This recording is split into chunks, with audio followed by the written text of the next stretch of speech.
Hello everyone and welcome back to my channel. आज की video के अंदर हम जो टॉपिक करने वाले हैं उसका नाम है सेक्शन नंबर 18। ये हमारा आईटीसी का टॉपिक है। इसमें अभी तक हम आईटीसी में देख चुके हैं सेक्शन नंबर 16 जो कि एलिजिबिलिटी के बारे में बात करता है, सेक्शन नंबर 17 जो कि आपका ब्लॉक क्रेडिट और अपॉर्शनमेंट किस तरीके से करना है उसके बारे में बात करता है। इन दोनों के ऊपर वीडियोज़ आपके पास अवेलेबल है, इससे पहले की वीडियोज़ आप देख सकते हैं अगर आपको वो चीज़ें समझनी है।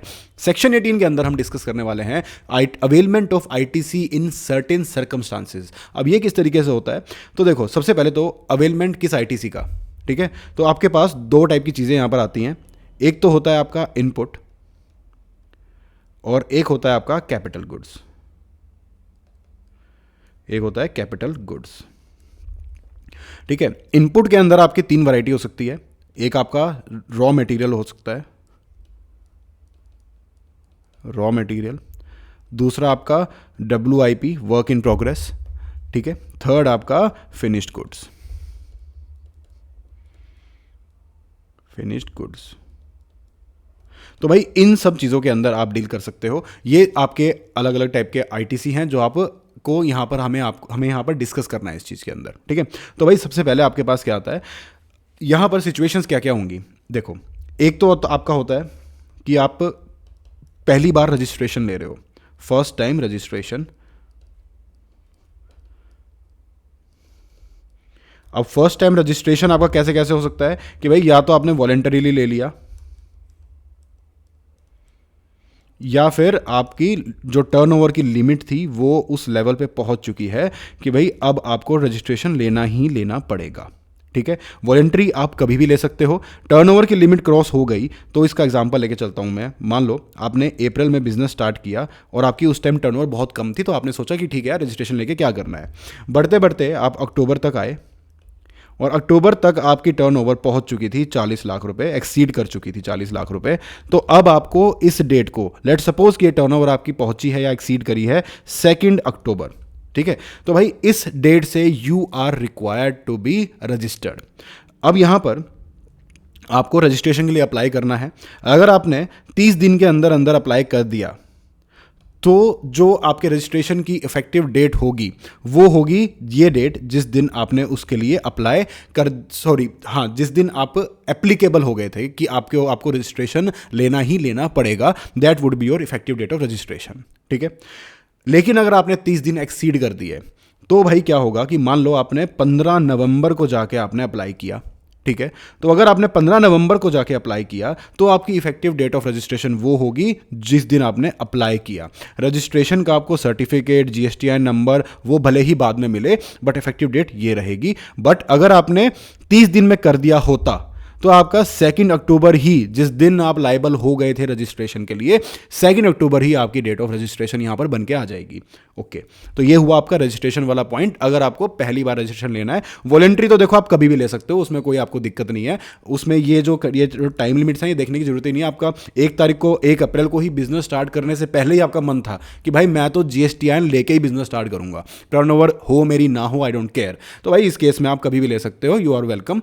बट टर्नओवर क्रॉस होने के बाद तो आपको लेना ही पड़ेगा, फिर उसको वॉलेंट्री नहीं, फिर तो आपको कहेंगे कि हाँ आप मैंडेटरी हो, आपको लेना ही पड़ेगा वहां पर रजिस्ट्रेशन। तो ये हुआ आपका रजिस्ट्रेशन वाला पार्ट, ठीक है। दूसरी चीज आपके पास क्या आती है यहां पर हमारा मेन पॉइंट में कि भाई आप ऑलरेडी रजिस्टर्ड थे लेकिन कॉम्पोजिशन स्कीम के अंदर रजिस्ट्रेशन आपका हो चुका था, बट कॉम्पोजिशन स्कीम में अब आपने कॉम्पोजिशन स्कीम की लिमिट भी क्रॉस कर दी, जो आपकी उसकी 75 लाख और 1.5 करोड़ की लिमिट्स होती हैं वो आपने क्रॉस कर दी। अब आप कॉम्पोजिशन स्कीम में नहीं रह सकते हो तो आपको नॉर्मल स्कीम में आना होगा, ठीक है। ये सिचुएशन हम देखने वाले हैं यहां पर।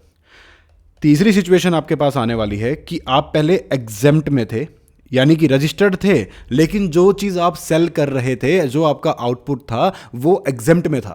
तो आपका आईटीसी आप उस टाइम तक नहीं ले पा रहे थे, GST आपको भरना ही नहीं था। तो अब वो उस चीज के ऊपर से या तो एग्जेम्पशन हट चुकी है या आप कोई ऐसी चीज बनानी शुरू कर दी है आपने जो एग्जेम्प्ट नहीं है, जो कि टैक्सेबल है। तो भाई यहां पर अब आप एग्जेम्प्ट से नॉर्मल में आ गए, ठीक है। फोर्थ सर्कमस्टांस हम देखेंगे कि आप नॉर्मल में थे और उस नॉर्मल में से निकल के आप एग्जेम्प्ट में, कि आप जो चीज बेच रहे थे वो टैक्सेबल थी पहले लेकिन अब वो एग्जेम्प्ट हो गई है, या फिर आप कॉम्पोजिशन में आ गए हो या आपने रजिस्ट्रेशन ही छोड़ दिया है, ठीक है, तो यहाँ पर ये सारे पॉइंट्स हम यहाँ पर देखने वाले हैं। डरने की बात नहीं है, देखने में ज़्यादा लग रहा है बट बहुत इजी है। आराम से अच्छे से आपका सारा का सारा कॉन्सेप्ट यहाँ पर मैं क्लियर कराऊंगा। सबसे पहले हम देखते हैं कि फर्स्ट टाइम रजिस्ट्रेशन के केस के अंदर क्या होगा। ठीक है, अगर मैं ऊपर वाली चीज़ों को देखूं, इस चीज़ को देखने के बाद हम बात कर रहे हैं फर्स्ट टाइम रजिस्ट्रेशन की, तो भाई ये सारी चीज़ें हैं जो आईटीसी की चीज़ें हैं। ठीक है, इनको मैं, ये जो 3 पॉइंट हैं, इसको मैं आगे पढ़ाते समय शॉर्ट में आपको इनपुट बोलूँगा, और ये तो कैपिटल गुड्स चलो है ही। तो जब भी मैं इनपुट बोलूं तो आपको समझ लेना है कि मैं तीनों चीज़ों की बात कर रहा हूं, मैं अकेले एक चीज़ की बात नहीं कर रहा इसके अंदर। ठीक है, अब हम बात करते हैं फर्स्ट टाइम रजिस्ट्रेशन की, कि आपके पास, आपने मान लो अगेन वही टाइमलाइन, आपने अप्रैल में बिजनेस स्टार्ट किया, अक्टूबर में जाके आपको रजिस्ट्रेशन आपने लिया या आपको लेना पड़ा, दोनों सिचुएशंस में। इफेक्टिव डेट आपकी एक ही डेट पकड़ लेते हैं, दोनों ही सिचुएशन में कोई ना कोई तो इफेक्टिव डेट होगी ना। तो जो भी इफेक्टिव डेट होगी उस डेट से एक दिन पहले एग्जैक्टली, मान लो 2 अक्टूबर ही था, पहला केस लेते हैं जो हमने डिस्कस किया था कि 2 अक्टूबर को आपकी टर्नओवर एक्सीड हो गई, 2 अक्टूबर से 30 दिन में आपने अप्लाई कर दिया, तो आपका 2 October will be the effective date. तो यहां पर हम 2 अक्टूबर को ही इफेक्टिव डेट लेके चलते हैं।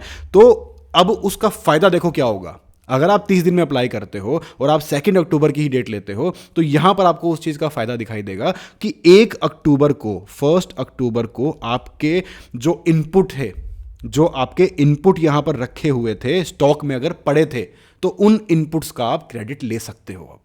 ठीक है, तो जो आपके इस डेट को, जो आपके इनपुट्स रखे होंगे, आप उनका क्रेडिट ले पाओगे। अगर आप 30 दिन में अप्लाई ना करते, अगर यहां पर आपने 30 दिन में अप्लाई ना किया होता, तो जब भी आप अप्लाई करते तो उस डेट से एक दिन पहले आपके पास जो स्टॉक होता, आप तो ही उसी का इनपुट ले पाते। तो हो सकता है कि बाद में आपके पास स्टॉक कम बचता, तो आप इनपुट भी कम ले पाते।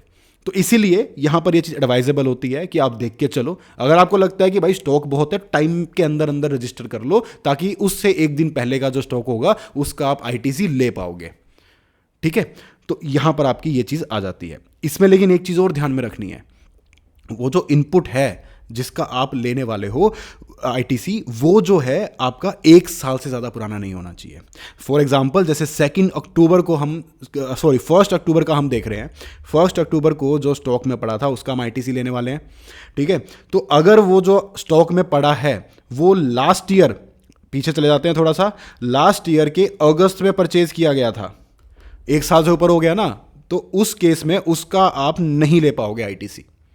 ठीक है, तो जो परचेज आपकी 1 अक्टूबर या उसके बाद की है, उसके बाद का ही आप, इस पीरियड का ही आप आईटीसी ले पाओगे। उससे पुराना हो गया तो भाई उसको इग्नोर कर देना, उसको भूल जाना, 1 साल तक का ही आप ले पाओगे यहां पर। तो ये आपको यहां पर ध्यान में रखना है। तो ये तो हुआ नॉर्मल कि आप पहले रजिस्टर्ड थे ही नहीं, बट आपका बिजनेस चल रहा था, आपके पास स्टॉक पड़ा था, अब आपकी रजिस्ट्रेशन रिक्वायरमेंट आ गई, तो जो आपकी इफेक्टिव डेट ऑफ रजिस्ट्रेशन है उससे एक दिन पहले जो आपके पास स्टॉक पड़ा है इनपुट का, इन तीनों चीजों का, तो उसका आप आईटीसी ले सकते हो। बट शर्त यह है कि वो 1 साल से ज्यादा पुराना नहीं होना चाहिए। अब द क्वेश्चन इज कि कैपिटल गुड्स का क्या? तो भाई कैपिटल गुड्स का आपको इस केस के अंदर नहीं मिलेगा आईटीसी। किस केस में? सिर्फ इसी केस में जहां पर आप पहले रजिस्टर्ड नहीं थे, अब आपको रजिस्ट्रेशन लिया है, तो आप आईटीसी कैपिटल गुड्स का नहीं ले सकते, इनपुट्स का ले सकते हो। चलिए आगे बढ़ते हैं। अब हम सेकंड सिचुएशन देखते हैं। वैसे मैं बताऊं आपको, ये जो कॉम्पोजिशन स्कीम है और एग्जेम्प्ट वाले से जो आप नॉर्मल में शिफ्ट हुए हो, ये दोनों केसेस में ट्रीटमेंट इज कंप्लीटली सेम। तो मैं दोनों को एक साथ लेके चलूंगा कि कॉम्पोजिशन स्लैश एग्जेम्प्ट के केस में आप क्या करने वाले हो। ठीक है, तो अब हम बात करते हैं कि कॉम्पोजिशन स्कीम से, या फिर आपकी पहले चीजें एग्जेम्प्ट थी अब टैक्सेबल है, तो इस केस में आपके साथ क्या होगा। अगर मैं इनपुट की बात करूं, देखो इसको अब भूल जाओ, रजिस्ट्रेशन वाला पार्ट तो भूल जाओ, क्योंकि यहां पर आप रजिस्टर्ड ऑलरेडी हो। आप कॉम्पोजिशन सप्लायर थे तब भी आप रजिस्टर्ड थे, आप एग्जाम्प्ट भी थे तब भी आप रजिस्टर्ड थे, तो इस केस के अंदर तो उसको तो आप भूल जाओ। अब हम बात कर रहे हैं कि भाई आप आज इस डेट से, वही बात है कि आप अप्रैल से आप रजिस्टर्ड थे और काम कर रहे थे, अक्टूबर में आके आपको पता चला कि भाई अब आपको कॉम्पोजिशन स्कीम छोड़ के आपको नॉर्मल स्कीम में आना पड़ेगा, या फिर एग्जाम्प्ट से आपकी वो चीज़ टैक्सेबल हो गई है। तो अब इस पॉइंट के बाद, इसको मैं येलो कर देता हूं, इस पॉइंट के बाद आप नॉर्मल स्कीम में आ चुके हो, तो यहां पर भी सेम चीज आपको इनपुट्स का आईटीसी मिल जाएगा। ठीक है, आपको इनपुट्स का आईटीसी मिल जाएगा, कैपिटल गुड्स का भी आईटीसी मिलेगा। यहां पर अच्छी बात यह है कि आपको इनपुट का और कैपिटल गुड्स का भी आईटीसी मिल जाएगा। लेकिन अब हमारे दिमाग में क्वेश्चन घूम रहा है कि कैपिटल गुड्स मान लो आपने अप्रैल में लिया था, ठीक है, तो अप्रैल से लेके जो यहां तक का टाइम है, यहां तक वो जो कैपिटल गुड्स था वो नॉर्मल आउटपुट सप्लाई जो जीएसटी वाला जो नॉर्मल स्कीम होता है उसमें तो यूज नहीं हुआ था, वो या तो एग्जेम्प्ट के लिए यूज हुआ था या कॉम्पोजिशन स्कीम में यूज हुआ था। तो क्या इसका हमें मिलना चाहिए? The answer is no. आपको सिर्फ उसके प्रोपोर्शनेटली उतने ही पार्ट का मिलेगा जितना पार्ट आप नॉर्मल में यूज कर रहे हो। अब इसको एक एग्जांपल से समझते हैं। मान लो आपने 10 लाख रुपए का कोई कैपिटल गुड लिया, and keep it in mind कि ये कैलकुलेशन हम सिर्फ कैपिटल गुड्स के लिए ही करेंगे, इनपुट का आपको मिल जाएगा, कोई दिक्कत नहीं है, ठीक है।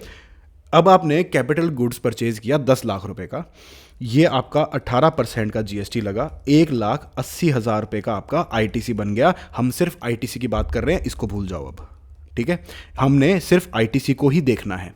तो 1,80,000 रुपए का हमारे पास अब आईटीसी खड़ा है, जो कि है हमारा कैपिटल गुड्स का, जिसका हमने आईटीसी अभी तक नहीं लिया है। क्यों? क्योंकि हम कॉम्पोजिशन में या एग्जम्प्ट में थे, ठीक है।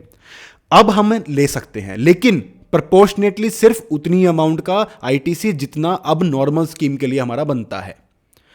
अब उसको रिड्यूस करने का लॉ ने क्या तरीका बताया? उन्होंने बोला कि भाई जितना पीरियड आपका दूसरी चीज के लिए, मतलब कॉम्पोजिशन स्कीम में या फिर एग्जेम्प्ट में जितने टाइम आपका यूज हुआ उतने टाइम में 5% पर क्वार्टर और पार्ट देयर ऑफ आपको रिड्यूस करके चलना है, और जो अमाउंट बचेगी बाकी की अमाउंट आपको नॉर्मल में मिल जाएगी। डरो मत, अभी मैं आपको एग्जांपल में क्वेश्चन करके दिखाऊंगा अच्छे से, ठीक है। तो 1,80,000 का 5% पर क्वार्टर और पार्ट देयर ऑफ के रेट से माइनस करेंगे, बाकी का जो बचेगा वो आपको अब आईटीसी के रूप में मिल जाएगा। तो कैसे हुआ? अब मान लो आपने जून में खरीदा था, ये जो अपने कैपिटल गुड्स है ये जून में खरीदा था, तो अप्रैल मई जून हमने पार्ट देयर ऑफ भी इंक्लूड किया है ना, तो अप्रैल मई जून एक क्वार्टर हो गया, जून जुलाई अगस्त दूसरा क्वार्टर हो गया। अक्टूबर में जाके आपने मान लो 15 अक्टूबर को रजिस्टर हुए थे, ठीक है, 15 की डेट डाल देता हूं मैं यहां पे, तो भाई अक्टूबर नवंबर दिसंबर भी एक क्वार्टर हो गया। क्यों? क्योंकि पार्ट देयर ऑफ भाई 4 दिन के अंदर भी पार्ट देयर ऑफ हो जाएगा, ठीक है। तो यहां पर आपके कितने क्वार्टर हो गए इस साल? अप्रैल मई जून, जून जुलाई अगस्त, सितंबर अक्टूबर नवंबर, सॉरी अप्रैल मई जून जुलाई अगस्त सितंबर अक्टूबर नवंबर दिसंबर, 3 क्वार्टर हो गए आपके, ठीक है। तो यहां पर आप 5% पर क्वार्टर और पार्ट देयर ऑफ यानी 3 के हिसाब से आप करो तो 15% आपका यहां पर बनता है, ठीक है। तो अब आप क्या करोगे? आप इस 1,80,000 रुपए में से 15% कर दोगे माइनस। 15% कितना हुआ? 1,80,000 का 15% हमारे पास आ गया 27,000 रुपए। तो इसको तो आप माइनस कर दोगे, बचा क्या? बचा हमारे पास माइनस करके 1,80,000 में से 1,53,000 ये आपको अब नॉर्मल स्कीम में मिल जाएगा। इतना आपको नहीं मिलना चाहिए था और हम नहीं देंगे। लॉ ये कह रहा है कि इतना आपको, क्योंकि ये आपने कॉम्पोजिशन स्कीम का हिस्सा है, उसको नहीं दे रहे हम, बट ये आपका नॉर्मल स्कीम का है, ले लो। तो नॉर्मल का जो पार्ट है आप इस सिनेरियो के अंदर 1,53,000 रुपीज का आईटीसी अब ले सकते हो, ठीक है। तो ये तो हुआ आपका ये पूरा का पूरा सिचुएशन कि अगर आप कॉम्पोजिशन स्कीम में थे या एग्जेम्प्ट में थे तो इनपुट का तो मिल जाएगा, कोई दिक्कत नहीं है। कैपिटल गुड्स का सिर्फ उतना मिलेगा आईटीसी जितना आपका बनता था, तो उसको जितना पुराना पीरियड था उसके लिए 5% पर क्वार्टर और पार्ट देयर ऑफ रिड्यूस करके हम यहां पर जो अमाउंट निकलेगी उसको अब हम एज एन आईटीसी ले लेंगे जब हम नॉर्मल स्कीम में आ चुके होंगे। ओके, आई थिंक आपको ये अच्छे से समझ में आ गया है। अब हमारे पास बचा है इसका लास्ट पॉइंट, चौथा पॉइंट, जो कि बात करता है कि भाई आप नॉर्मल में थे और अब आप या तो एग्जेम्प्ट में चले गए, आपकी सप्लाई एग्जेम्प्ट हो गई, या फिर आप कॉम्पोजिशन स्कीम पे शिफ्ट हो गए कि यार इतना मेरे से ज़्यादा ही हो रहा था, इतना मेरे को जरूरत नहीं है पंगे लेने की, मैं नॉर्मल स्कीम में आ जाता हूं, ठीक है। तो उस केस में क्या होगा? जो हमने ये चीज़ करी है ना, इसका जस्ट उल्टा, ठीक है। कि अब देखो दोबारा मैं इसको फिर भी समझा देता हूं, क्योंकि यहां पर कंफ्यूजन का छोटा सा स्कोप है और वो स्कोप हम नहीं छोड़ेंगे, एग्जाम में पूरे नंबर लेके आएंगे। तो भाई यहां पर क्या आता है, अप्रैल के अंदर आपके पास, मान लो आप रजिस्टर्ड थे, आपने ये एसेट ले ली, ठीक है, वही सेम टाइमलाइन लेते हैं कि जून में ली थी, और अब 15 अक्टूबर को ही आप डिसाइड कर रहे हो कि भाई मैं कॉम्पोजिशन स्कीम में आ रहा हूं, या फिर आपकी जो सप्लाई थी वो एग्जेम्प्ट हो गई, ठीक है। तो आप आइदर वे यहां पर अब वही कलर यूज करते हैं, यहां पर आप नॉर्मल पे थे, अब आप यहां पर अलग में जा रहे हो, ठीक है।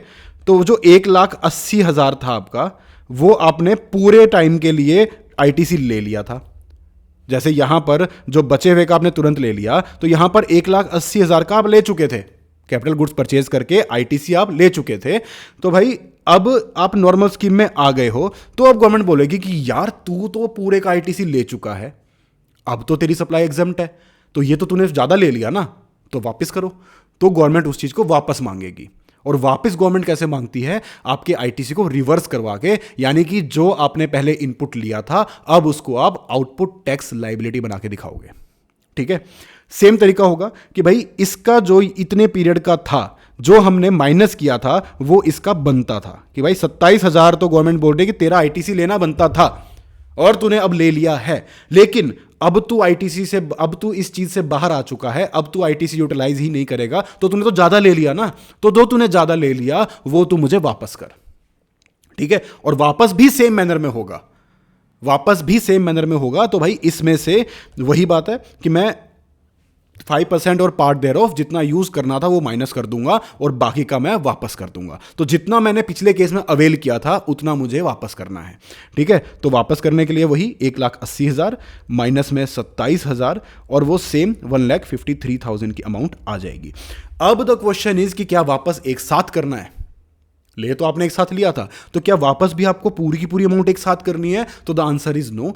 वापस करने के लिए आपको कहा गया है कि भाई एकदम से तुम पे बर्डन नहीं डालेंगे, बट तुम्हें थोड़ा थोड़ा करके हर महीने आईटीसी के अंदर इसको रिवर्स कर करके आपको जोड़ना होगा, आपको अपनी, और जोड़ोगे कैसे? आउटपुट टैक्स लायबिलिटी बनाओगे हर महीने।